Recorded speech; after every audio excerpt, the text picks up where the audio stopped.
Sama, I'm not hearing you, or you've not Yeah, said I didn't, anything. I didn't, I didn't. Yeah, I didn't feel the music on, so we're waiting. We Santo Man Kolnyang. Okay, welcome, guys. So I'm going to stop the music. So thank you for coming in, guys. So let me welcome my guest this evening, Mr. Patrick Uyut, Chairman of Union Journalists of South Sudan and Senior News Producer. Uyut Patrick, thank you for coming to Let's Stay Media. And thank you again for accept our invitation. I know you are very busy, all of this going on in the country. Before we dive in our conversation. So now we'll give you a chance to introduce yourself, and then we can go from there. Thank you.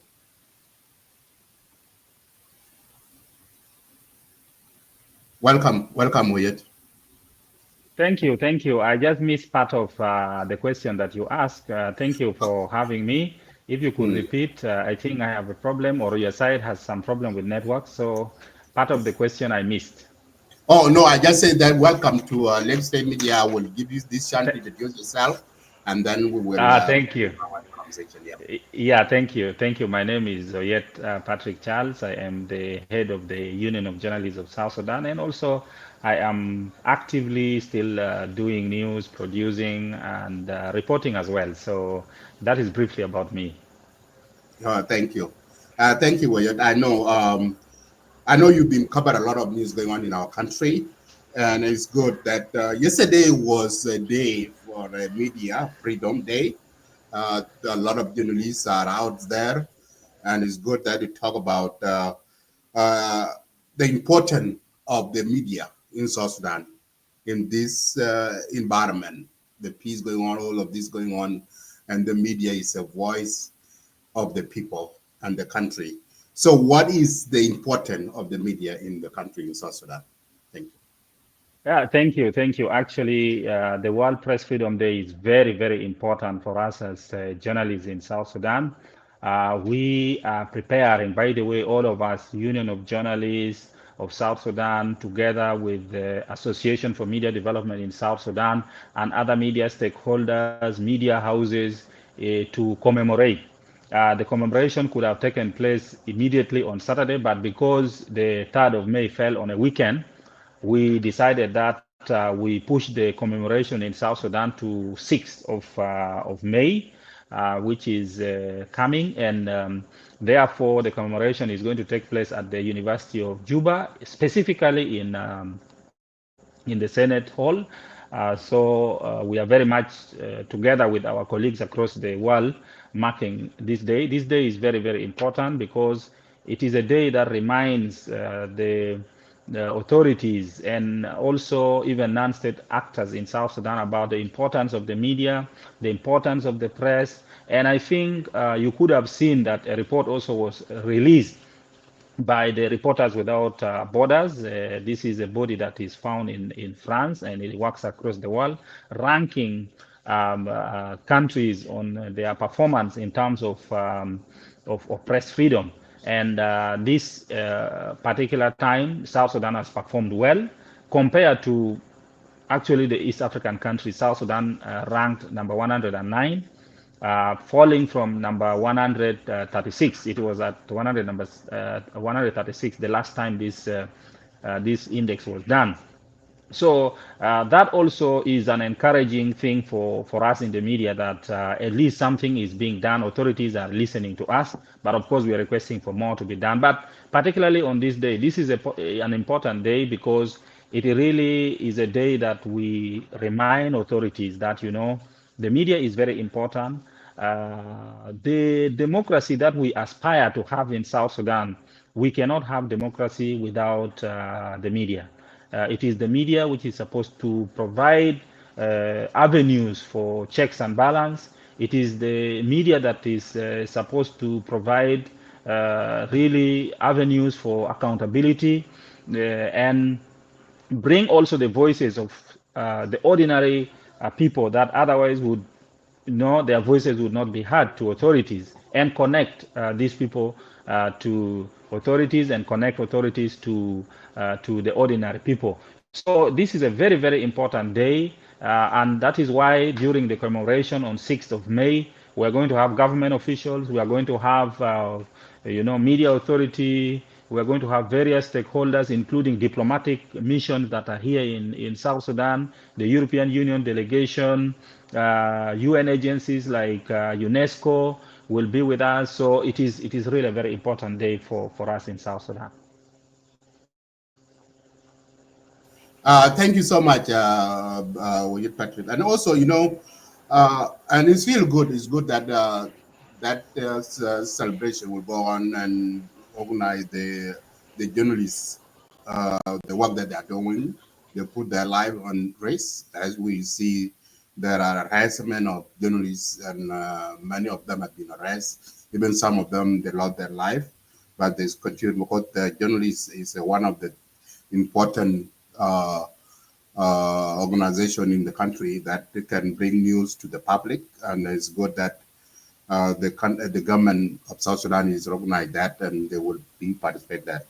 My next question to you, but what is the importance of the media in the situation of contact, like in South Sudan? And move to the next question is, how is the Union of Journalists in South Sudan helping to contribute the peace building in the country? Peace implementation and desegregation of extension. As we have seen, the peace RSS peace agreement now is crumbling, and we have seen the rising of violence across other countries like communal violence, and also the conflict between the government and IO. And the journalists are there to bring us a good information what's happening in the country. So, as a chairman, as a president, can you explain more about those things? How the media can play a role, bring the peace, like the peace building in the country, and also to make sure that work with the people in the ground so that they this is escalating a problem in the country. Yeah, thank you. The network is really not very good. We are struggling. I'm struggling to hear you, but I had part of the question where you were asking the importance of the media in the country, and you also talked about the conflict and how journalists can also, for example, help in promotion of peace in the country. Yes, the media is extremely important in the country. Number one, reliable information can be got through the media. The world has changed, the media industry has changed because of the coming of internet, that we have a lot of information on social media that are posted. Some are posted with good intentions to provide information. Some are posted also with other intentions to create fear, panic, and even chaos. So the general population normally relies on media, credible media, to really get accurate information. I'm sure people can see anything on social media, but they can say, let's go to Lake State Media and check if they have reported. And if they find it is reported, they say, yes, this is a credible media. That means what they are reporting is true. So the media really plays a very vital role in terms of providing accurate information, making sure that the public gets the information that is accurate, is balanced, and is verified. So to that extent, that is really, really very important. And as I also say, there is a lot of because of the access of internet and social media, there is a lot of information normally that goes out, and sometimes they create panic, they create chaos, they can even incite violence. And normally, the media, by following the maxim or ethics of do no harm, the media always tries to make sure that it really balances to ensure that not really an alarm is created to society. Yes, the country is going through a lot. There has been incidences where armed civilians fight with the national army. There have also been bombardments of some parts of the country by the army, of course, and a lot of things have been happening. Intercommunal violence, also one community attacking another one, sometimes because of cattle raid, sometimes it's because of revenge. And the media has always been there. The media has always been there to try its best to report as accurate as possible, to ensure that authorities also get the accurate information, and take action. Yes, you may get information from the media, and also you look at the people on the ground and find out more information. Of course, it's always good to get very many sources of information as a leader when you're making decision. So really, media plays a very important role. And since actually 2018, when the peace agreement, the current peace agreement that is being implemented has been, signed, and implementation started, the media has played a very, very big role, a very positive role in trying to tell people what exactly is in the peace agreement, bringing deadlines, for example. Now, for example, in 2024, when people were preparing for election, exactly 6 months before election, the media was telling people, today, on that day, of course, today the electoral commission is supposed to declare election, and electoral commission went and declared. And then they were saying campaign is supposed to start, but because of the very many factors that were not in a positive way, election was postponed. But these reminders are very important. Like, to remind people that, like, now the extension started in effective in Feb 22nd of Feb. People know now we are how many months into the extended period of 24 months. What is supposed to happen? What is supposed to happen with the constitution? What is supposed to happen with the election? All these are reminders that the media normally give the public and also the authorities, in case they were busy with other things and they were not remembering that, hey, we are supposed to be doing this at this time.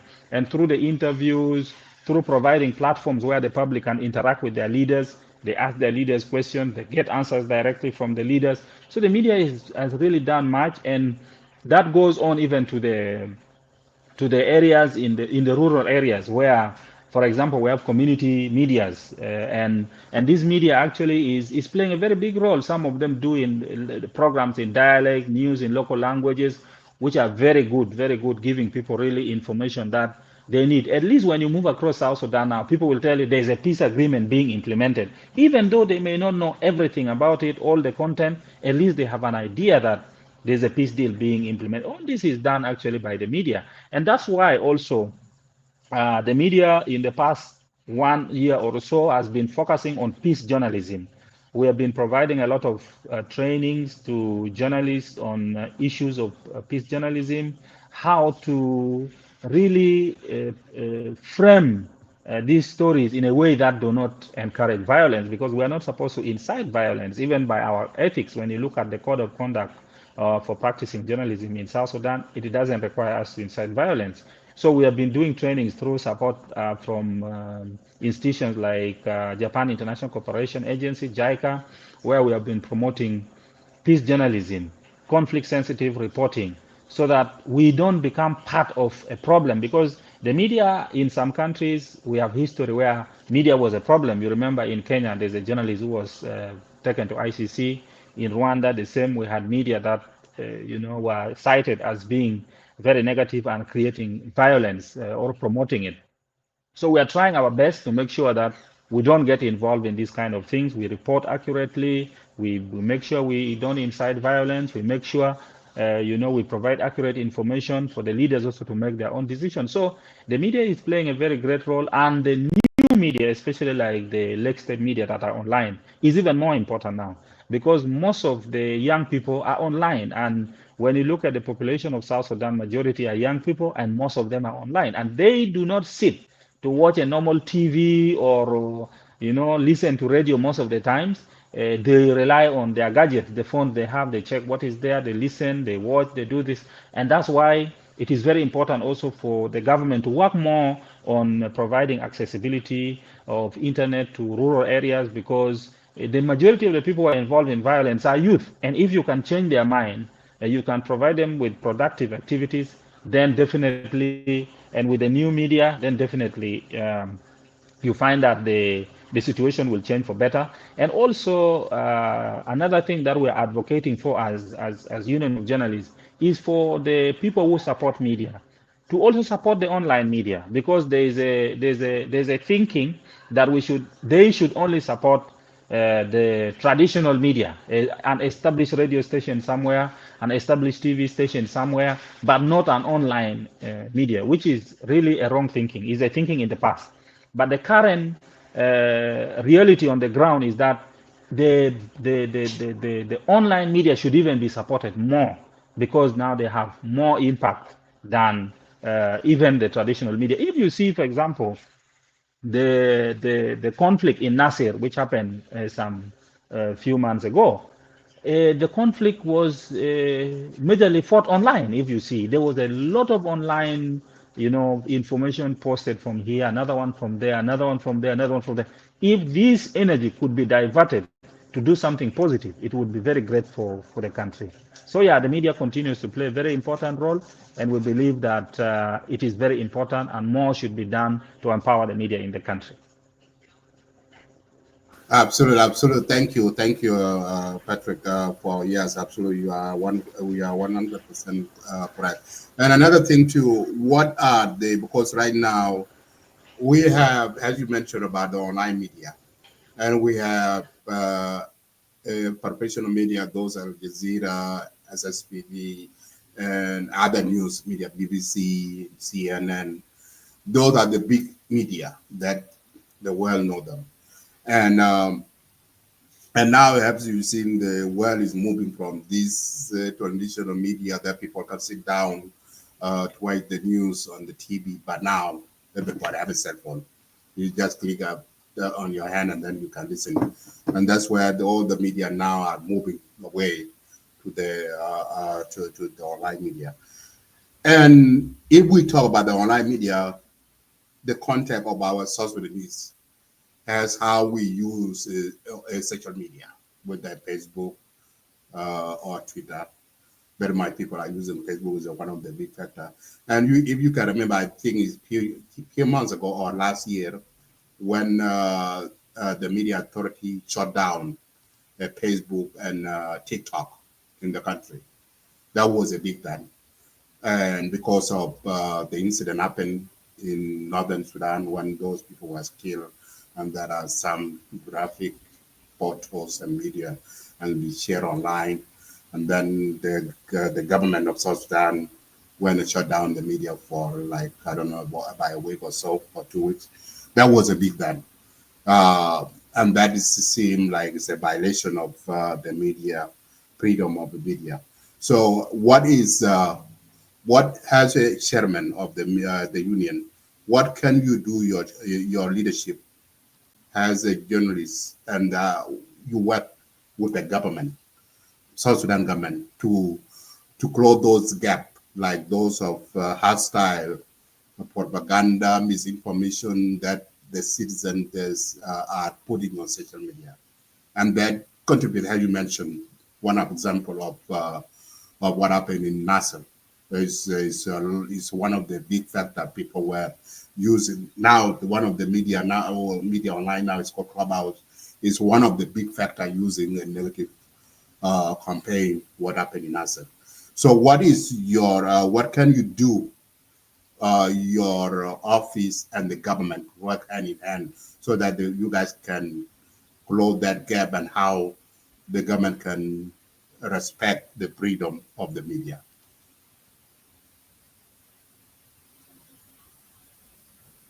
Welcome. It seems like network pros. Yeah. Can you hear me? Yeah, you can go ahead now. It's like the network is pro a little bit. Go ahead.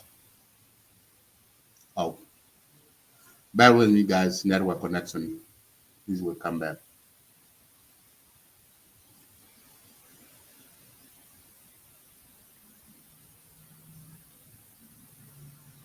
Okay, let's wait for our guys so his network connection is.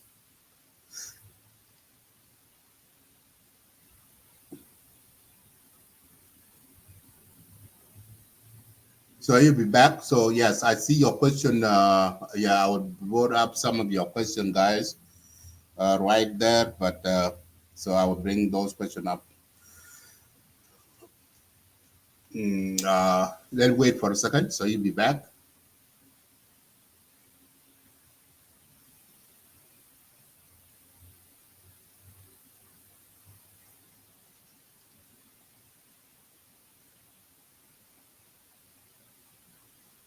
Okay.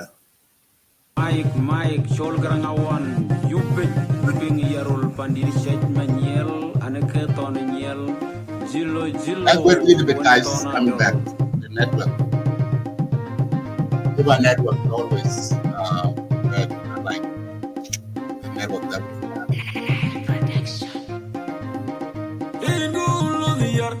I think a kick, Kegabuka, Devo, Anyalia, dear Kuika Pingrin, Gemana, when I jang along, I do Kegaparami, Madina Maja, Kubo, the Makur, Kegaboli, Kuai Zatian, Wagari, Kegela, Emmanuel, when you go, I think a kick, Kegabuka, Devo, Anyalia, dear Kuika Pingrin, Gemana, when I jang along, I do Kegaparami, Madina Maja, Kubo, the Makur, Kegaboli, Kuai Zatian, Wagari, Kegela, Emmanuel, when you go, I think a kick, Kegabuka, Devo, Anyalia, dear Kuika Pingrin, Gemana, when I jang along, I do Kegaparami, Madina Maja, Kubo, the Makur, Kegaboli, Kuai Zatian, Wagari, Kegela, Emmanuel, when you go, Kumaturama. Yeah, welcome back. Yes. Yeah, welcome. Yeah. So while the network was cut off, did you get what I was asking you? You can go ahead if you got my question. Wait, can you hear me? Yeah, network is Yeah. terrible. Yeah, go ahead. Yeah. Yes, I did. I got the question. The challenge where yes, I'm hearing you. I'm hearing you. I'm getting you. Yeah, go ahead. Yes, go ahead. Yeah. Okay, thank you. The challenge we are having in South Sudan is basically, um, and many countries, not only South Sudan, is that the new media is coming at a very fast rate or space, and the laws are behind something online because there's no control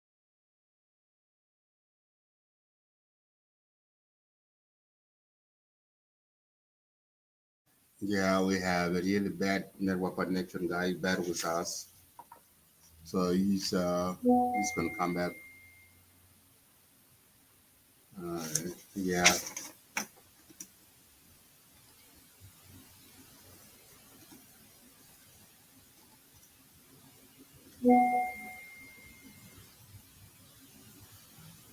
Okay.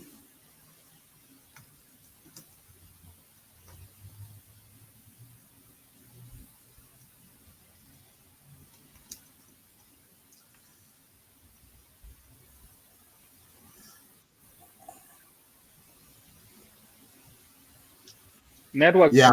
is terrible. Yeah, network is terrible. Yeah. So go ahead and finish that so we can maybe we Mm. could. Yeah, go ahead. Yeah, network is terrible.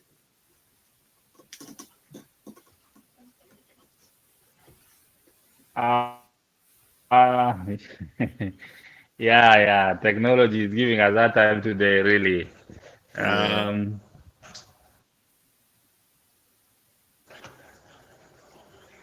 It's good now. You can go ahead. It's good now. We can. okay, okay, thank you. So the problem of the current situation of the new media is that the new media changes or changes in the new media is happening at a very fast pace, and the laws are behind. So So that is the same problem we are facing in South Sudan now, that people or some group of people can be inciting violence, they can post information that is not accurate, they can post information that causes panic, but then you do not have proper laws to deal with this situation. We are relying on all laws in the Penal Code Act, we are relying on laws in the Civil Act. We do not have laws to deal with posting of materials on social media. That has brought us to the situation in which the government decided one time to close the social media platforms. But I am happy that they finally realized that it was a mistake and it was open, because for that closure of the social media, the public had done nothing wrong. If the videos were posted, they were posted from Sudan, they were not posted from South Sudan. And if people were sharing, they were just sharing content that was, shared with them. So they had not done anything wrong. It was very wrong to punish people for something they did not do. So for that reason, therefore, the government came to realize that the decision they made was not correct, and therefore social media was open. Now, what are we doing? What we are now doing is to advocate for some policies, for some laws to be made, that laws that are supposed to be fair, so that to regulate how people use the new media. If I go to the new media or social media and abuse people, what should be done? What laws should be used against me? If I go and incite violence and people fight, what should be done? At the moment, we don't have those laws, so we are advocating for those laws to come in place to regulate how the media should be used. Once the law is there, then it also will block the government from just waking up one day and closing social media or shutting it down for the public, because the law will provide that that is a right of the public to know, and therefore they have to enjoy the services. And if there are individuals within the society who are misusing that service, the law will deal with them. So that's one of the things we are advocating for, working with partners like UNESCO. Very soon we are going to organize a coming together of people from National Communication Authority, Media Authority, journalists, and even some members of the civil society who work closely with issues to do with media, so that we try to come up with some kind of a policy, a document that the authorities could look at and develop it further to have at least some regulations on how the media should be used. That also goes to even the big tech companies like Meta, that runs, for example, Facebook, which is very popular in South Sudan, that they should also come on board and help in setting up at least an office where they can hire. We have very many good ICT experts in South Sudan who could be working behind the scene to ensure that information that is inciting, abusive, and so on are controlled. And this can be done also by the artificial intelligence. But of course, the local people have to feed in the information that could be inciting. For example, calling a tribe a certain name and all these kind of things could be avoided through making sure that there is an artificial intelligence platform where those words, if they are detected, they are removed because they may cause a problem. So it is something that first of all requires law, and then the tech companies have to come on board. And also, one thing also that we are crying for is that the tech companies also have to open up the country so that the people who are operating on social media or on new media like Lake State Media and other individuals also who have very large followings when it comes to social media, they should be paid. They should be paid like other people in other countries who generate money through the online media. There are people in other countries, I am told, who make a lot of money through online work that they do. We can have somebody who have hundreds of thousands of followers, but they do not make any money out of their content that is consumed. So we believe that through working with the authorities, coming up with policies, coming up with laws to regulate, getting the right people to do the work of regulation, getting the tech companies on board, that will avoid problems of shutting down social media, but also it will make sure that the social media is not misused to create problems in the society. Yeah. Thank you so much, Patrick. There is a question coming from I put on the screen that is asking you, if your report are credible information, are you having access or interview pending cases such as Dr. involvement in NASA? And the second question coming from another one, this guy is one of the young journalists. He's working on the ground where I've stayed. His name is Akol. He's asking you, what are your plans as the union to train online journalists who are running online media outlet, and how you use the social media as a voice of the peace and democracy in the country? That's a very good question. Go ahead. Okay. Yeah, thank you. Let me start with the first one about whether my report is credible or not. Every journalist strives to make their report credible, to make the report accurate, to make their report as fair as possible. And that's what I try to do every time. The challenge that I face are the challenges that all journalists face. For example, sometimes you do not have access to the officials that you want their voices to really back up your story. For example, now if you want in the situation as you said where Dr. Riek Machar is under house arrest, who am I going to talk to from Riek Machar's side? It's always a challenge. Some people that you may think may speak for him may not be available or may not even be around. So those are challenges that we face as journalists, and it's not only me. It's a challenge that many people face. But as a journalist who works also for some international media, I always try my best to be accurate, to be fair, to be balanced, because even those media houses alone, they do not accept something that is biased. And remember, our work goes through checks. There are so many checks that will be done. As a reporter, I do not just write what I wish. I do not just write something and send. I say this is the story, and they say yes, do it. So many people who have knowledge also about the country go through this script. They check. They go through the facts. They check, including names of people. So it is not something that you can just put your wish there. It is not.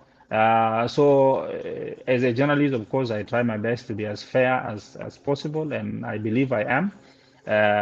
So that's how I can answer that question. And for that matter, many of our colleagues are very fair. They want balanced stories. People have moved away. There's just a perception sometimes outside there that somebody is biased or somebody is this. But in reality, I can tell you, colleagues who work for any international media in this country are always balanced, because it's not possible. It's not, even the people who are working for media like SSBC do not think that these people are one-sided. They are not. It is only the editorial policy that may make their stories look biased. But when they go to collect news, they collect news that is balanced. They remember they are human beings and they are guided by the same ethics. They are people who went to school and studied media. But it is the media house that has a certain policy. For example, if a media house says we have a ban on this issue, then you cannot talk about it, even if you are the best journalist, unless you want to leave the media house. So that's why sometimes I feel bad when I hear people blame colleagues who work, for example, for SSBC. These people are what, all these kind of things. It is not them. It is the policy. It is the editorial policy of the media house that guides. Even us, sometimes those who work for international media, there's an international media who will tell you that, you know what, for us, issues to do with, for example, religion, we don't report. If it is Pope, if it is, Islam, if it is what, we don't report, because we don't want to be part of this situation. And you, as a reporter for that media house, you have to toe the line. You have to follow. You cannot just create your report about Pope and you bring it, and the media house says we don't report about it. So that's how it works. So it is very good for every journalist to be fair, to be balanced, to be accurate, and not to take sides. And as far as I am concerned, I've never taken sides in any of this. Uh, what is going on. I report balanced as possible. Yeah, that's what I can answer. Now, on the second question of training online journalists, as I said, one of the challenges we are facing is that most of the donors still look at only the traditional media. So when you go to a donor and you ask them, as the Union of Journalists, we currently do not have a lot of our own resources. We have a few of our own resources, and most of the resources we depend on are from donors. And most of the donors would want to see something done for the traditional media. as opposed to the new media. And we are trying to convince them that, look, there is a new thing, things have changed. And therefore, you do not need to ignore the online media. They are as important as the traditional media. And as such, we've gotten some resources and we did some training, not in all the states, but we did. Sorry, guys. So network connection again. Um, bear with me, guys. So he's coming back. Network connection again over there. I don't know. The network connection today is so bad in Juba. Let us wait for a little bit so he can come back. Thank you guys for your question. Those are very good questions. So he's answered them. So regarding a concern about the media in South Sudan, he's the right person to have those questions because he's the president of journalists in South Sudan. So everything, those of you who are journalists in South Sudan who have trained, you have a certificate, you have a license, and you're working on the ground, whether you are doing online live show, because majority of you who are doing a live Facebook, doing whether you are covering event or you're doing other activities like wrestling matches or rather than that, he's whenever you got into a problem with the law, he's the right person. So he's Yeah, we have, it has been raining in Juba. It has been raining, so I think the network has some issues yeah, I see because a of that. terrible rain. I saw even car were being flooding out. So it was a big rain in Juba area. Yeah, yeah. So I think that has really affected the network. So before the network went off, I was just saying that we are pushing with the donors especially to ensure that we get resources for training online media journalists. There is still a bit of resistance because many of the donors still think of the traditional media. But last year we managed to train a few, at least in 4 states, 4 out of the 10 states, and 3 administrative areas on digital security, uh, digital skills, how to protect yourself when you're online, using online media, and so forth. But we believe that is not enough. So as the year goes, we are lobbying for resources, and once that become available, we will provide these trainings. We are also working with other local partners like the South Sudan Human Rights Defenders Network to ensure that when they have some resources, they can also put in this kind of training, especially for the digital media, the new media that is in place. So we believe that we will get resources, and therefore our colleagues who are working online will also benefit from this. We are also trying to do a mapping. We are trying to do a mapping of the online media. Which are the online medias that are very active? Who are their members that can be trained and so forth? So it's something that we are working on. We are also mapping out who are the influencers on social media who may need some training as well. Because when you have a big following, that comes with responsibility. That means whatever you post online is going to be seen by many people, and therefore it should be really accurate. So they, even though those people are not really journalists by training, they need some basic training so that they do not cross the line we don't want them to cross. Like, for example, sending false information, inciting violence, encouraging abuses using their platforms. So we are mapping out, we are mapping, and as I said before, with the help of UNESCO, we're working on something so that we help those who are having online presence. So, my brother from Warab, we've not forgotten this. As I said before, it is a very important branch of the media now. And if you see many of the media houses now are actually going online. I don't know whether you saw last year, 2024, when the Standard Media Group in Kenya laid off a number of staff because they want people to work remotely and also they're going online. There is a very big newspaper and a traditional newspaper in Germany called TADS. TADS has been in existence since 1950s, and it is a newspaper that is not affiliated to government, is run purely by private individuals who have come in a group known as cooperative. And this newspaper has been running, as I said, since 1950s. But by October this year, they are closing. They are not closing the offices, but they are not going to be printing papers. They are not going to be printing papers to distribute or sell to the streets. They are going to be selling online, and they will only be online. So you can see the move. A paper that has been in existence since 1950s is closing its doors to printing papers and is going to be online. That tells you where the media is going. So as a union, we are very much aware that this is the direction that we need to take. If at all we want our media to be relevant, we have to be very active in ensuring that those going online are supported and are able to do their work properly. So we are very much keen on ensuring that people online get the required skills that they need. Yeah. Thank you so much. Absolutely, that's a wonderful answer.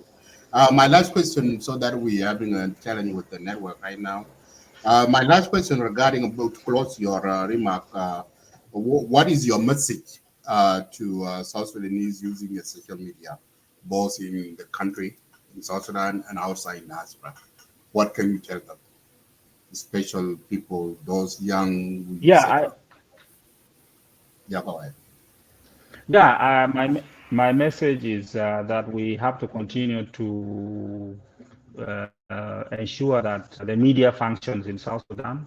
We have to continue to fight for the freedom of the press. We have to continue to fight for the freedom of the media.